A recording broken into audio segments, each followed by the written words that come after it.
Pemprov DKI Jakarta meminta pemerintah pusat segera menyetujui pengajuan pembatasan sosial berskala besar atau PSBB sesuai peraturan Menteri Kesehatan. Setiap kepala daerah berwenang mengajukan PSBB dengan rekomendasi Ketua Gugus Tugas Penanganan COVID-19 dan diajukan kepada Menteri.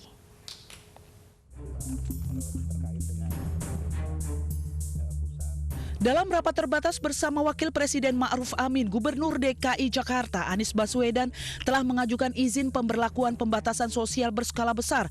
DKI membutuhkan payung hukum penerapan pembatasan mengingat selama ini pembatasan hanya berbentuk imbauan. Sebenarnya Pak Wapres selama 2 pekan terakhir ini kita sudah melakukan pembatasan sosial berskala besar.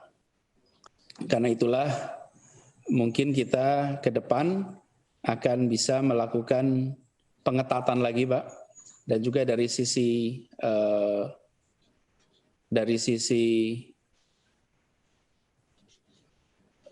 penegakan hukum, karena selama ini apa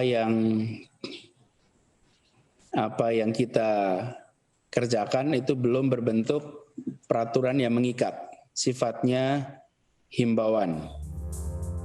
Payung hukum PSBB bagi DKI Jakarta sangat penting, mengingat bila pengajuan disetujui, Pemprov DKI akan mendapatkan sejumlah bantuan dana dari pemerintah pusat dalam rangka penanganan virus corona. Mensegerakan untuk mendapatkan status agar kita bisa mengeluarkan peraturan. Kemudian yang kedua, kita mengharapkan agar program-program bantuan yang tadi dibahas bersama dalam ratas itu bisa segera dieksekusi. Kita dalam catatan kita Pak Wapres ada 3,7 juta orang yang dalam posisi miskin dan rentan miskin.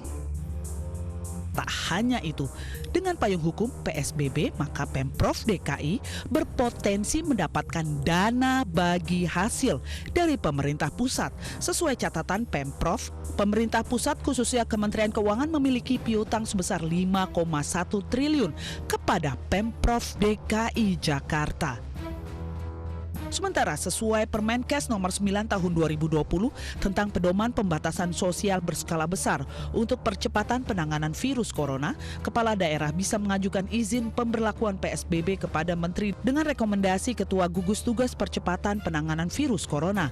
Keputusan Menteri akan dikeluarkan 2 hari setelah pengajuan dari kepala daerah dengan catatan berkas pengajuan telah lengkap dan memenuhi syarat. Tim Liputan iNews melaporkan.